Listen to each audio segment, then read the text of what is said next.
প্রিয় অনিমেষ, কেমন আছো? ভাবছো এতগুলো বছর পর আমি কোথা থেকে? সেদিন তোমায় দেখলাম অনেকটা দূর থেকে, রাস্তা পার হবার সময়। গায়ে একটা হলুদ পাঞ্জাবি, হাতে বাজারের ব্যাগ, চোখে মোটা ফ্রেমের চশমা। বেশ সংসারী লাগছিল তোমাকে, তবু চিনতে একটুখানি সময় লাগলো না আমার। শুধু বয়সের ছাপে একটু মুড়িয়ে গেছো, কিন্তু গালে সেই খোঁচা খোঁচা দাড়ি, ঠোঁটের পাশে ছোট কালো তিল, সেই নেশা লাগানো ঘোলাটে চোখ, সবটাই এক আছে। কেবল চুলে পাক ধরেছে খানিকটা। অনি, তোমার মনে পড়ে তুমি যখন বলতে চুল দাড়ি না কেটে রবীন্দ্রনাথ হবে? আমি কি রেগে যেতাম সেটা শুনে। আমি শুধু ভাবি জীবনের এই 22টা বছর কিভাবে চলে গেল আমাদের দুজনের থেকে। সব তো ঠিকই ছিল, হঠাৎ সেই যেদিন তোমায় দেখলাম, সেদিন এক বর্ষার সন্ধ্যা। রাস্তাটা মরিচপাতি দিয়ে সাজানো ছিল। দুজন দুদিকে মুখ করে দাঁড়িয়ে সেদিন সিদ্ধান্ত নিলাম আর একসাথে নয়। কতটা সহজে সেদিন এতটা কঠিন হয়ে সারা জীবনের সিদ্ধান্ত নিয়েছিলাম আমরা। অনিমেষ, সেই সন্ধ্যায় দুজন দুপাশে হেঁটে যাওয়ার সময় আমি খুব করে চাইছিলাম তুমি আমায় একটা বার আটকাও। কিছুটা যাওয়ার পর যখন পিছু ফিরে দেখলাম, তখন নিয়ন বাতির আলোয় তুমি হেঁটে যাচ্ছ, ধীরে ধীরে মিলিয়ে যাচ্ছ দূরে, কেমন জানি ধূসর হয়ে। আকাশ ভেঙে খুব জোরে বৃষ্টি পড়ছিল সেই দিন রাতে।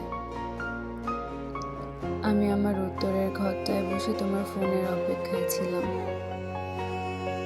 এভাবেই রোজ আকাশ কালো করে রাত নামতো, আর আমি আমার ফোনের স্ক্রিনের দিকে তাকিয়ে থাকতাম সারাটা রাত। তারপর একদিন বুঝে নিলাম, বিধাতা আমাদের সংসারটা একসাথে লিখেনি।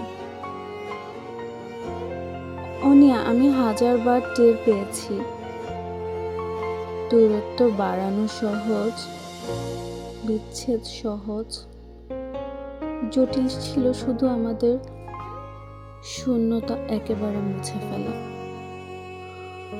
অনিমেষ, জানো, খুব চেনা রাস্তায় দীর্ঘদিন পর হাঁটলে এক ধরনের অনুভূতি হয়।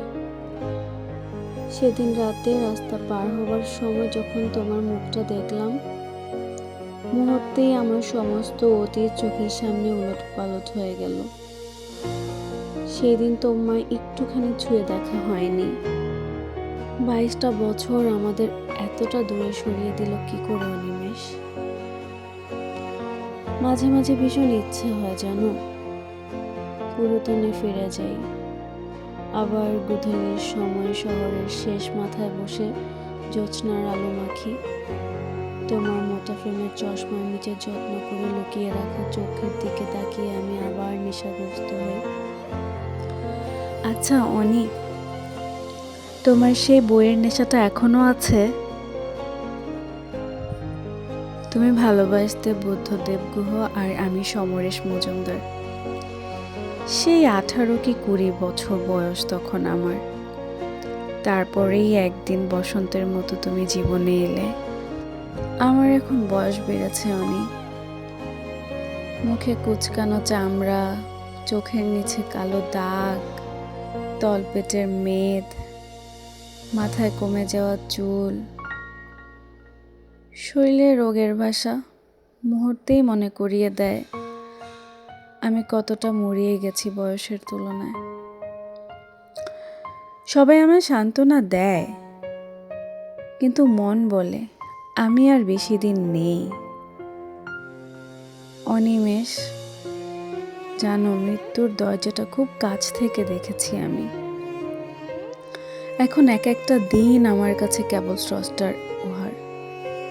বিধাতার খেলা দেখো অনিমেষ, চলে যাওয়ার আগে বোধহয় তোমায় দেখিয়ে দিলেন তিনি আমায়।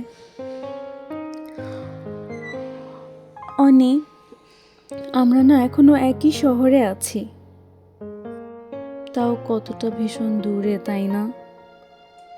কতটা পথ হেঁটে গেলে তোমায় ছুতে পারবো তা জানা নেই অনি। অনি, তুমি ভালো থেকো। যদি কোনোদিন পারো এসে একবার ছুঁয়ে দিও, হোক সেই মুহূর্তে আমার শরীরে আর প্রাণ নেই। কতগুলো বছর তোমার মুখে মিনময়ী ডাক শুনি না অনিমেষ। শখ করে দিয়েছিলে তুমি আমার এই নামটা। অনি, আবার একটাবার ডাকবে আমায় সে নাম ধরে? চোখ বুঝবার আগে কেবল একটাবার সেই ব্যস্ত শহরের কোনো এক ফিকে সন্ধ্যায় তোমার সেই পুরনো ঠিকানায় ফিরে আবার একটাবার।